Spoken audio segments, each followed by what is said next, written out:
Serial pest Peter Hoare has been at it again, this time disrupting the first day of State Parliament. He managed to reach the floor of the lower house, raising fresh concerns about security.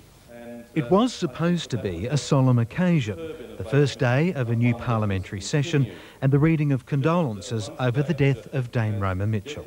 Dame Roma Mitchell has been a role model and an inspiration to countless South Australians, particularly... But Peter Hoare had other ideas. Under the rules governing the broadcast of Parliament, the ABC has been ordered not to show further pictures of the incident. To do so would risk being banned from the House. The Speaker says the order is essential for the security of the Parliament. The parliamentary chamber proper is sectioned off from the public areas of Parliament House by security doors. A pass is needed to get through. No one challenged me. I managed to find my way in. It's what I can do. I can assure the House that already measures have been put in place over the course of the afternoon as a result of what's happened here this afternoon, and the police are already being charged with providing reports to both myself and my officers. Peter Hoare has done this sort of thing on many other occasions around the nation. He disrupted the funerals of singer Michael Hutchence and racing identity TJ Smith. He's disrupted the Australian Open and the Melbourne Cup.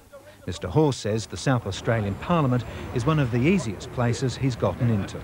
Having proved that he can disrupt weddings, parties, and now with the South Australian Parliament, just about anything, Peter Hoare's explanation for doing so is as bizarre as his behaviour. I am a person who will be head of security or head of FBI or head of ASIO in my future. Simon Royal, ABC News, Adelaide. A major acquisition by him to utilise more... Then it would be reasonable to expect that that person... Labor claims the government has ignored reports on the potential damage caused by farming and irrigation practices on the Lower Murray. The victim... Constable Wayne Sims said he received a radio message from the officer asking for assistance. He arrived at the vacant lot to find the officer traumatised and running round in circles while Todd Best laid pinned under the police car. It is known that Todd Best had been in the front seat of a police car and was about to be loaded into the rear when he ran off.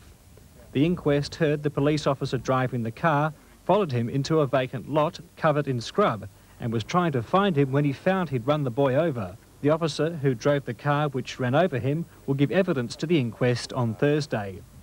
A police internal investigation last year cleared all officers involved in the incident. Chris McLaughlin, ABC News, Whyalla. Another mass because it's the first to hold cigarette makers responsible for the health of people who began smoking after health warnings first appeared on cigarette packets. Two companies, Philip Morris and RJ Reynolds, have been ordered to pay $33 million to Leslie. Unprecedented access to the Queen today as the royal couple went to Tasmania. Day 12 of the royal tour saw the Queen and the Duke of Edinburgh take in Hobart's historic Salamanca Place and witness high-tech production at shipbuilder International Catamaran.